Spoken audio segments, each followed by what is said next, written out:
Il ridiculise sa fille adoptive à son anniversaire. Mais la vérité sur ses origines détruit sa fierté. Les ballons colorés flottaient au plafond, la musique battait dans le jardin illuminé, et tous les invités riaient autour du gâteau. C'était censé être la plus belle soirée de Sophie. Ses 18 ans, le jour où sa famille adoptive célébrait officiellement son passage à l'âge adulte. Mais au moment de souffler les bougies, son père adoptif, verre à la main, se leva pour porter un toast. Et au lieu de l'honorer, il décida de la ridiculiser. Il parla de son passé, de ses origines modestes, comme d'une honte. Les invités éclatèrent de rire gênés. Sophie, figée, sentit ses yeux brûler. Ce que son père ne savait pas, c'est que la vérité de ses origines allait exploser ce soir-là et détruire sa propre fierté.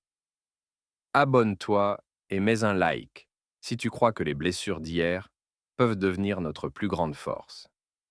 Le jardin était décoré comme dans un magazine.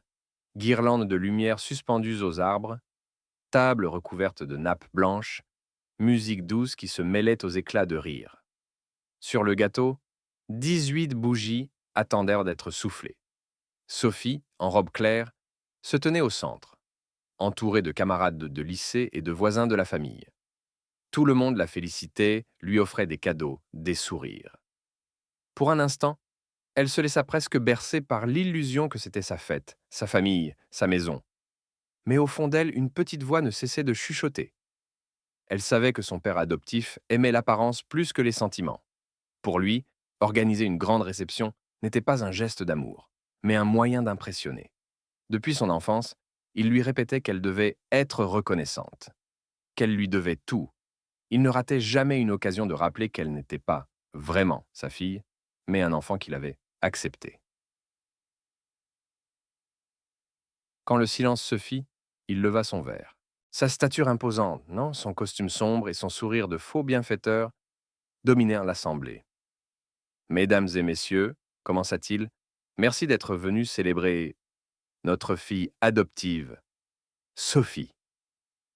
Un léger malaise parcourut la foule. Le mot adoptive résonna comme une tache sur la nappe immaculée. Sophie sentit ses joues chauffer. Mais il continua, insensible au regard gêné. 18 ans. Qui aurait cru? Quand nous l'avons recueillie, elle n'était rien. Juste une petite fille, sans famille, perdue, sans avenir. Et aujourd'hui, grâce à nous, la voilà bien habillée, bien éduquée, entourée. N'est-ce pas une belle histoire? Quelques rires forcés éclatèrent. Sophie baissa les yeux, ses mains crispées sur sa robe. Chaque mot était une gifle. Et le pire, c'est qu'il les prononçait avec cette fierté arrogante, comme s'il voulait qu'on l'applaudisse pour sa générosité.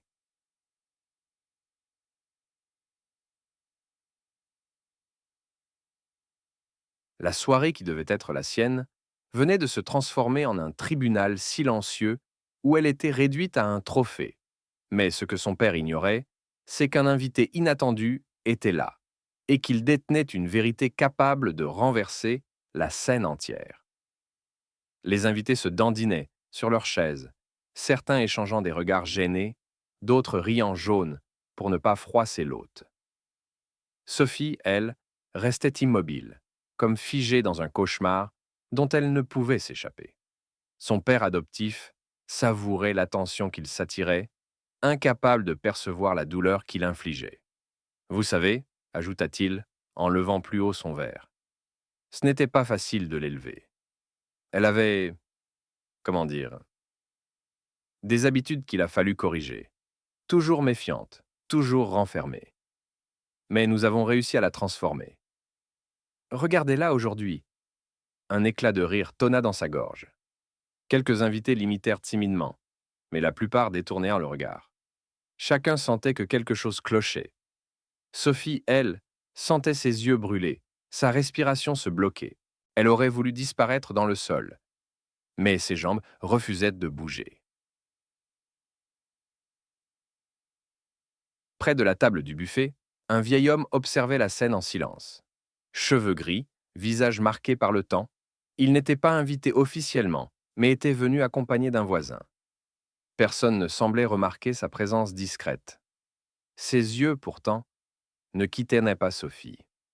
Ses mains serrées sur sa canne tremblaient légèrement. Il connaissait ce regard, celui d'un enfant qu'on écrase, celui d'une personne qu'on humilie devant témoins. Et surtout, il connaissait ce nom, Sophie, ce prénom qu'il avait lui-même choisi 18 ans plus tôt, avant que la vie ne le prive de la garder auprès de lui. Le père adoptif poursuivait son monologue, chaque mot alourdissant l'air. Sans nous, elle aurait fini, qui sait où? Dans la rue, probablement. Alors oui, Sophie doit nous remercier. Elle doit comprendre qu'elle nous doit tout. Cette fois, plusieurs invités échangèrent des regards outrés. L'un d'eux tout sauta nerveusement. Une femme détourna la tête. Mais personne n'osa interrompre. Sophie, le cœur brisé, leva enfin les yeux.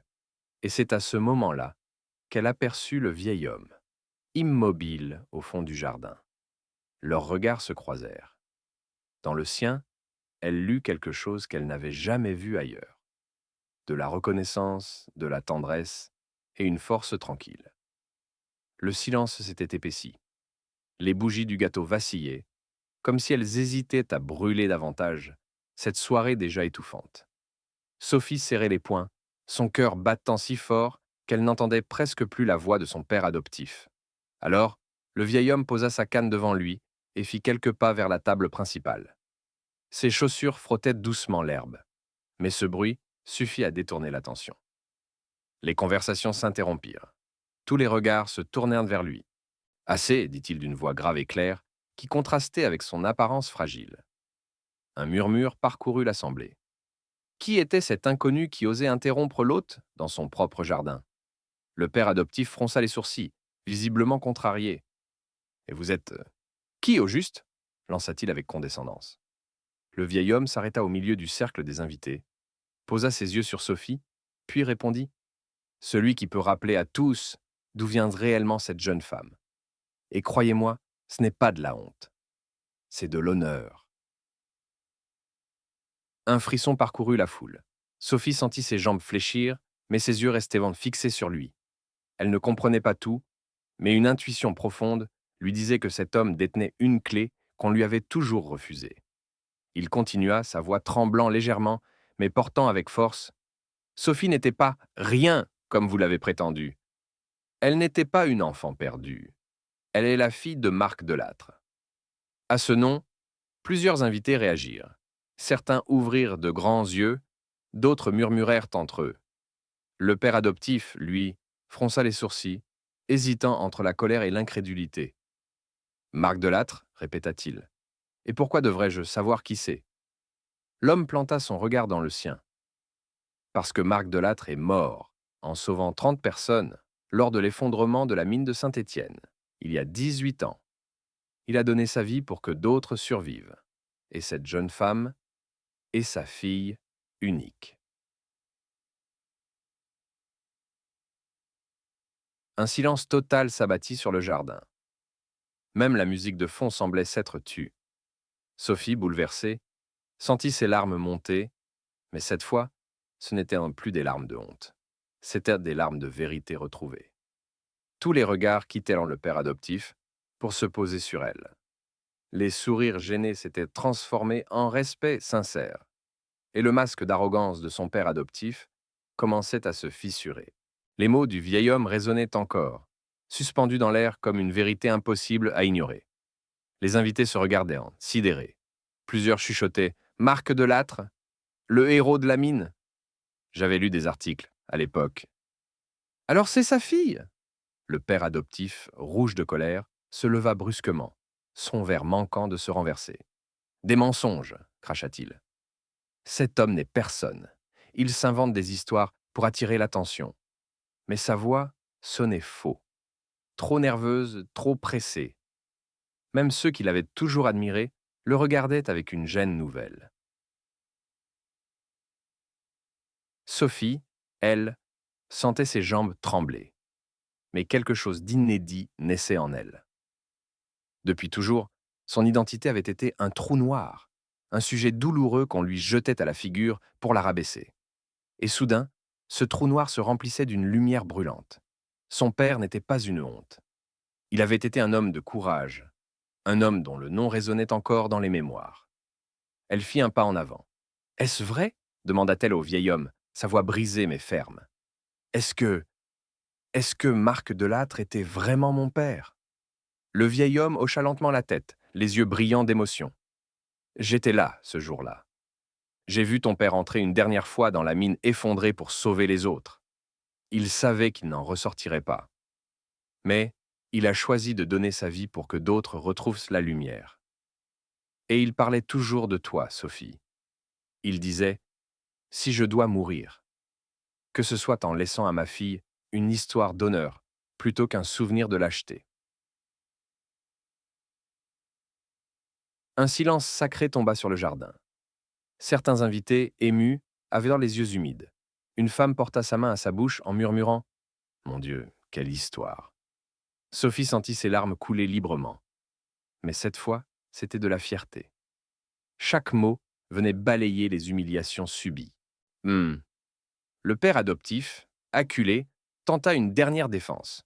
Ce ne sont que des mots, même si c'était vrai. Sans nous, elle n'aurait jamais eu cette vie. Nous lui avons tout donné. Mais la foule, désormais, ne le suivait plus. Ses propos résonnaient creux, mesquins, comparés au sacrifice héroïque qui venait d'être révélé. Son autorité s'effondrait sous le poids de la vérité. Et pour la première fois, Sophie leva les yeux vers lui, non plus avec peur, mais avec une détermination glaciale. Non, vous ne m'avez rien donné. Vous m'avez seulement emprisonné dans une dette imaginaire. La seule chose que je devais savoir, vous me l'avez caché. Que je suis la fille d'un héros. Un souffle parcourut la foule. Les invités n'étaient maintenant plus spectateurs gênés. Ils devenaient un juge silencieux. Tous les regards, jusqu'alors dispersés, convergeaient vers Sophie. Elle se tenait droite, sa robe claire illuminée par les guirlandes suspendues, ses larmes traçant des sillons de lumière sur son visage. Mais dans ses yeux, il n'y avait plus de honte. Il y avait une flamme. Elle fit un pas de plus vers son père adoptif. Celui-ci recula légèrement, comme frappé par une force invisible. « Pendant des années, dit Sophie d'une voix ferme, vous avez utilisé mon histoire pour me rabaisser. Vous répétiez que je devais vous être reconnaissante, que je vous devais tout. Mais ce soir, j'ai appris la vérité. Et cette vérité détruit vos mensonges. » Elle leva la main vers le vieil homme, comme pour s'ancrer à sa présence. « Mon vrai père n'était pas un poids ni une honte. C'était un homme qui a sacrifié sa vie pour sauver d'autres vies. Et vous avez essayé de m'enlever cette fierté pour vous sentir plus grand. » Le silence s'épaissit. Puis, un premier invité se leva, posa son verre et dit calmement « Moi, je lève mon verre à Marc Delattre. » Un autre suivit, puis un troisième. En quelques secondes, presque toute l'assemblée était debout, leurs verres levés, répétant « À Marc Delattre ». Les voix s'unirent, puissantes, transformant l'humiliation en hommage. Le père adoptif, blême, restait seul assis, le poing serré, son masque d'arrogance réduit en poussière.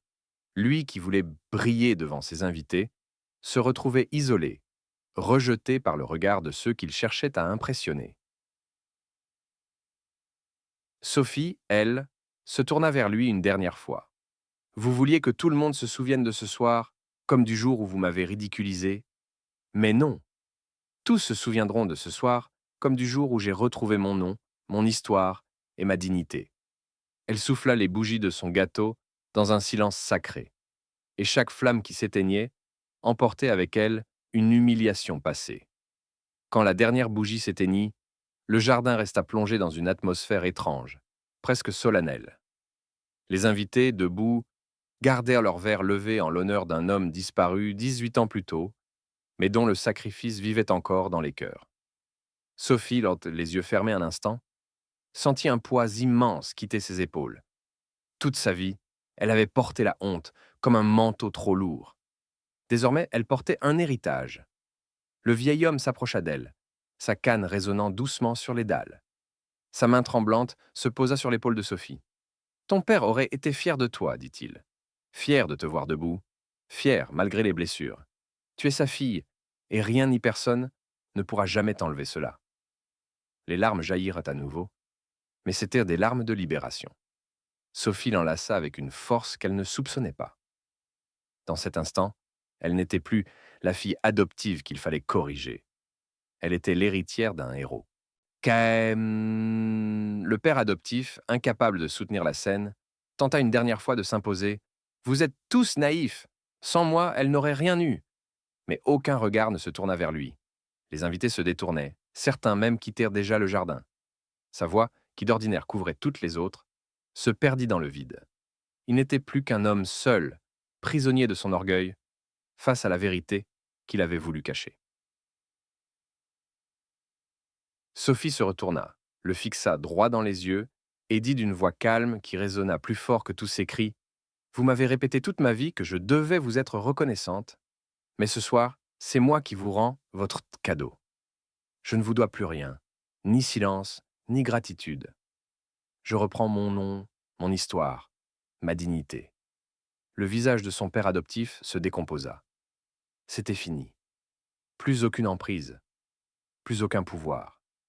Il pensait qu'en rappelant ses origines, il pourrait l'écraser. Mais la vérité, c'est que l'on ne détruit jamais quelqu'un en lui révélant d'où il vient, surtout si ses racines portent l'honneur et le courage. L'humiliation qu'on voulait infliger s'est retournée en fierté. La dignité n'a pas besoin de luxe ni de reconnaissance.